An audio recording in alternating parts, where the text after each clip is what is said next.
Hello everyone, कैसे हैं आप। आज की शुरुआत नई पोइम के साथ। और ये पोइम जो है वो पोइम नंबर 5 है, और जो पोइम नंबर 4 है वो आपकी सिलेबस से अब की बार डिलीटेड है। तो अब हम जो आज करेंगे वो है द बोल पोइम।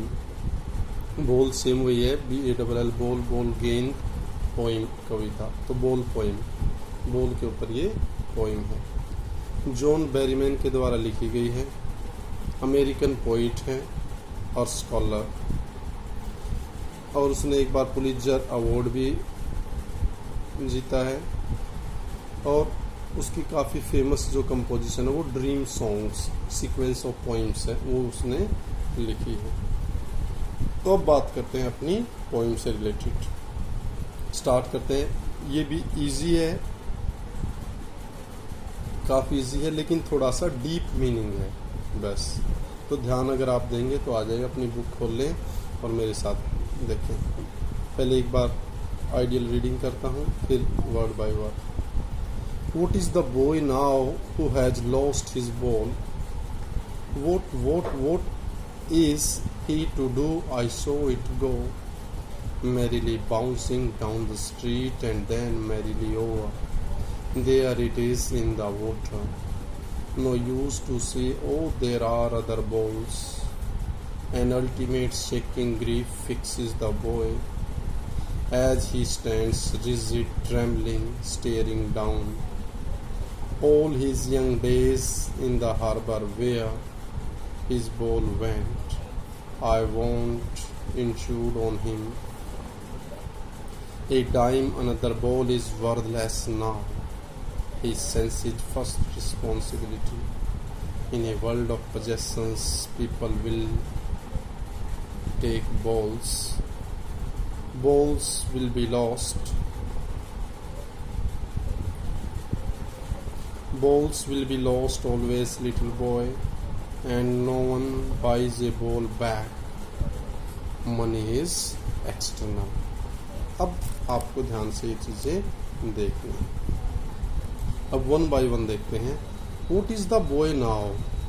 अर्थात अब पोइट ने उस बच्चे को देखा और अब वो पूछ रहा है कि अब बच्चा कैसा है, क्या बात है बच्चे के बारे में। Who has lost his ball?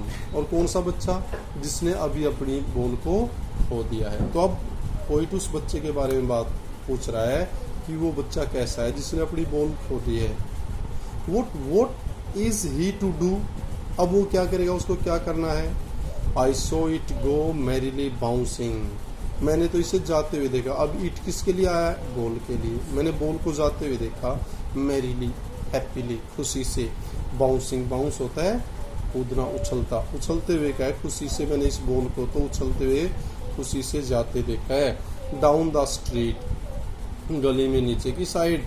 And then merrily over, और फिर जाके कहाँ, there it is in the water. और अब फिर क्या है, खुशी से और ज़्यादा उछलते हुए, और अब ये जाके कहाँ चली गई है, पानी में। कोई नदी या कोई पानी तालाब है, वहाँ जाके वो चली गई।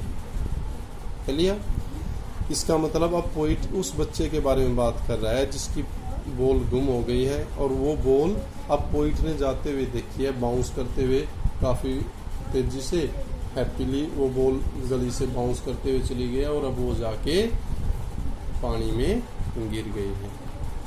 अब पोइट क्या कहता है, नो यूज टू से ओ देर आर अदर बॉल्स। अब उस जिस बच्चे की बॉल गुम हुई है, अब उसको क्या है, थोड़ा दुखी भी होगा, सैड भी होगा। तो अब पोइट कह रहा है कि अब यहाँ कोई फायदा नहीं है, कोई यूज नहीं है ये कहने का कि बहुत सारी बोलें हैं। Oh there are other balls की बहुत सारी बोलें हैं।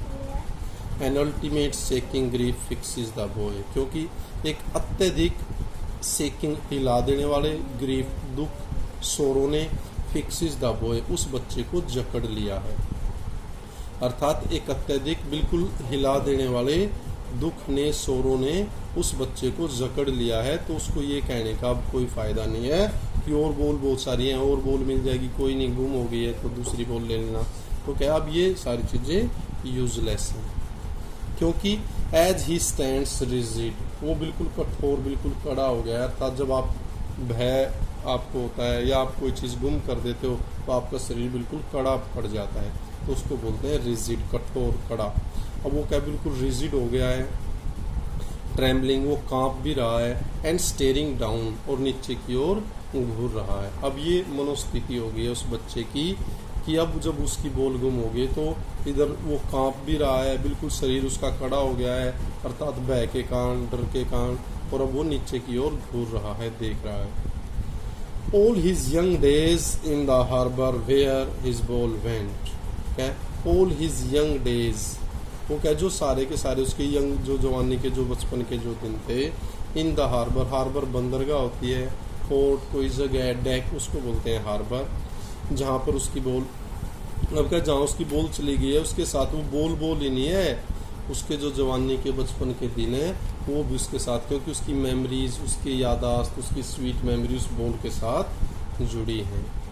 I would not intrude on him, क्या मैं उस बीच में व्यवधान नहीं पैदा करूंगा, अर्थात इंट्रूडर नहीं बनूंगा, घुसपैठिया नहीं बनूंगा।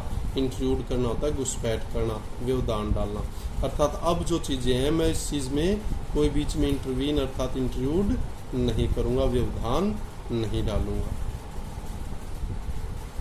हिज बॉल वेंट, उसकी बॉल चली गई है।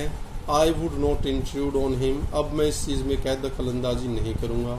एक डाइम, डाइम जैसे अपना रुपया होता है ऐसे ही डाइम, ये यूएस की करेंसी है। कहाँ की है? यूएस की करेंसी। अमेरिकन पॉइंट है ना, तो यूएसए की करेंसी है। तो कह रहा है कि कुछ पैसे, अब ये क्या है, एक डाइम के 10 सेंट के बराबर होता है। क्या होता है डाइम? 10 सेंट के बराबर। तो क्या एक डाइम, अगर मैं उसको 1 रुपया एक डाइम दे दूं, एक करेंसी दे दूं, लगभग 10 सेंट जिसकी अमाउंट होता है। अनदर बॉल इज वर्थलेस, लेकिन कह रहा है कि अगर तू उससे दूसरी बॉल खरीद लेगा, लेकिन वो क्या है? वर्थलेस, बेकार है, यूजलेस है वो चीज़। Now he senses first responsibility, अब वो अपनी पहली जिम्मेदारी को आभास करेगा, अर्थात वो पॉइंट कह रहा है। वैसे तो उसकी कीमत क्या है? एक डाइम, डाइम का मतलब 10 सेंट यूएसए करेंसी है, लेकिन अब पॉइंट कह रहा है कि ये बोल, उसको दूसरी बोल देना यूजलेस है, बेकार है, उसके लिए अब कोई फ़ायदा नहीं है, क्योंकि अगर वो उसको नहीं देगा तो ही सेंसेज फर्स्ट रिस्पॉन्सिबिलिटी, अब कम से कम वो अपनी पहली जिम्मेदारी का तो आभास करेगा, उसको महसूस करेगा। रिस्पॉन्सिबिलिटी होती है जिम्मेदारी। इन ए वर्ल्ड ऑफ पोजेशंस, कि जो अपना संसार है वो क्या है?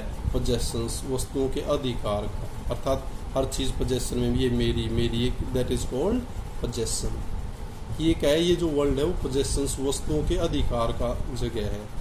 पीपल विल टेक बॉल्स, लोग बॉल लेंगे।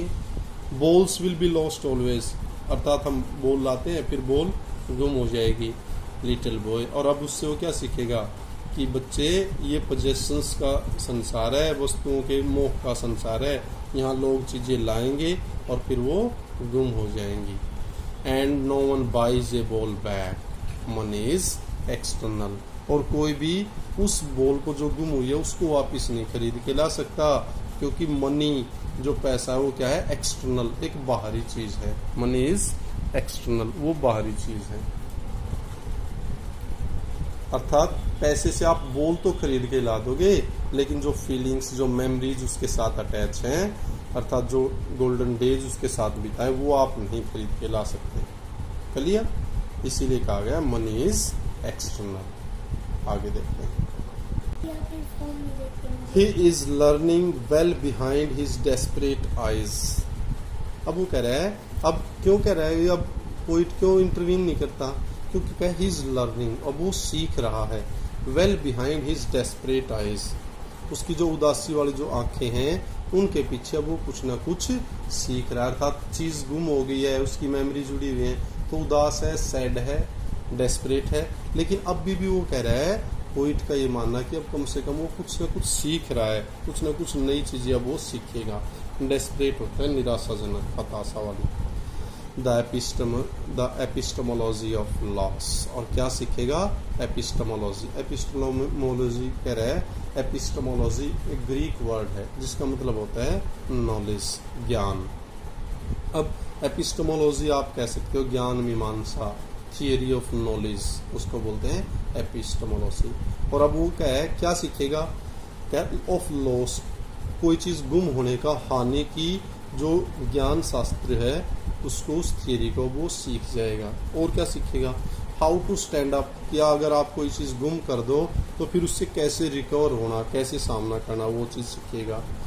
Knowing what every man must one day know, और अब वो ये चीज जान जाएगा जिसको हर आदमी को एक न एक दिन जानना होता है। अर्थात हर आदमी को एक न एक दिन ये चीज तो जाननी होती है कि चीजें गुम भी होंगी, आप लेके आओगे, फिर गुम हो जाएंगी तो फिर कम से कम आप ऐसे बनो कि आप उनका सामना कर पाओ, उनको फेस कर पाओ और फिर रिकवर हो, फिर खड़े हो। आगे देखते हैं। And most know many days how to stand up, और ज्यादातर क्या है, अब ये जान जाएंगे बहुत सारे दिनों में कि कैसे खड़ा होना है, कैसे इन चीजों से रिकवर होना है।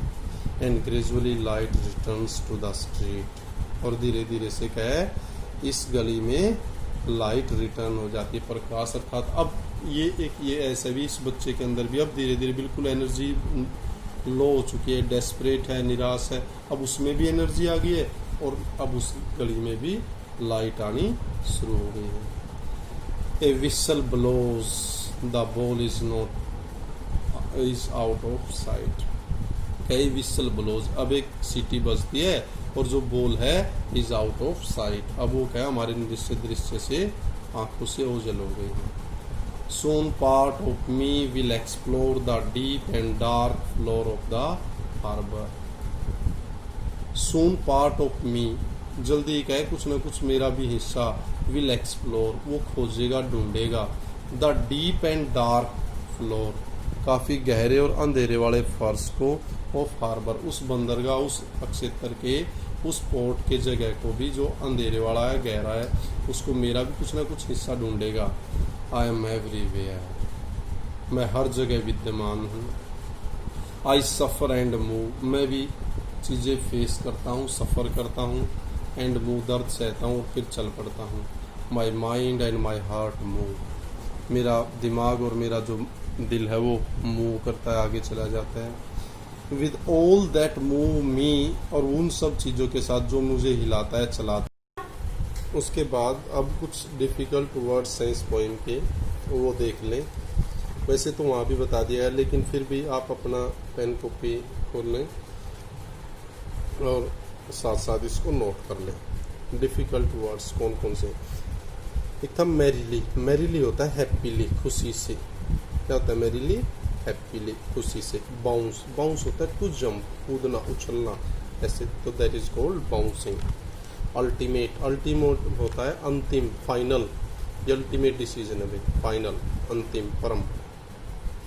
सेक, सेक मैंने हिलना या हिलाना, सेक, सुख, सेकन।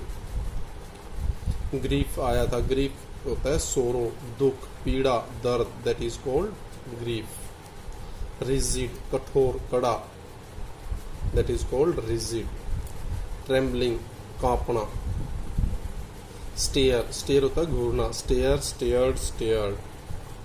इंट्रूड, इंट्रूड करना, व्यवधान डालना, घुसपैठ करना, दैट इज कॉल्ड इंट्रूड। इसी से बन जाता है इंट्रूडर। अब इसको साथ साथ नोट कर ले, इन वर्ड मीनिंग्स को भी आप। वर्दलेस, वर्द होता है योग्य, वर्दलेस होता है अयोग्य, अर्थात बगैर मूल्य का, जिसका कोई वो नहीं होता है। वर्दलेस, बेकार, तुच्छ। रिस्पॉन्सिबिलिटी, रिस्पॉन्सिबिलिटी होता है जिम्मेदारी, तो भाई ये हमारी रिस्पॉन्सिबिलिटी है। पोजेशंस, पोजेशंस होता है अधिकार, दखल, तो उसको जैसे वर्ल्ड ऑफ पोजेशन, अधिकार का, भाई ये मेरा, वो, that is called possession. External, external होता है बाहरी, इंटरनल होता है आंतरिक। डेस्परेट, डेस्परेट होता है हताशाजनक, निराशा वाला, that is called desperate. Epistemology, theory of knowledge, ज्ञान मीमांसा, ज्ञान थियरी, वो, that is called epistemology, Greek word है ये। नेक्स्ट वर्ड आता लॉस, और एक होता है लूज, ये वर्ब की फॉर्म है, लूज, लॉस्ट, लॉस्ट, और ये होता है लॉस, हानि। क्लियर? विसल, विसल होता है सिटी, एक्सप्लोर करना, कोई चीज़ खोजना, ध्यान से देखना, बारीक निरीक्षण, that is called explore. Then suffer, suffer करना, कोई चीज़ सहना, सफ़र, सफ़र्ड, सफ़र्ड, कष्ट सहना।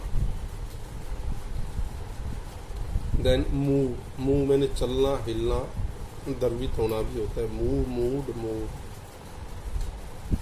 ग्रेजुअली, ग्रेजुअली, ग्रेजुअल से बना है, ग्रेजुअली, धीरे धीरे।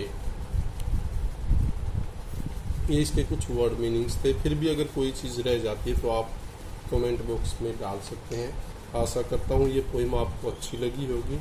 Thank you, thanks a lot, keep on enjoying, keep on learning, stay at home, stay safe. Thank you, thanks a lot.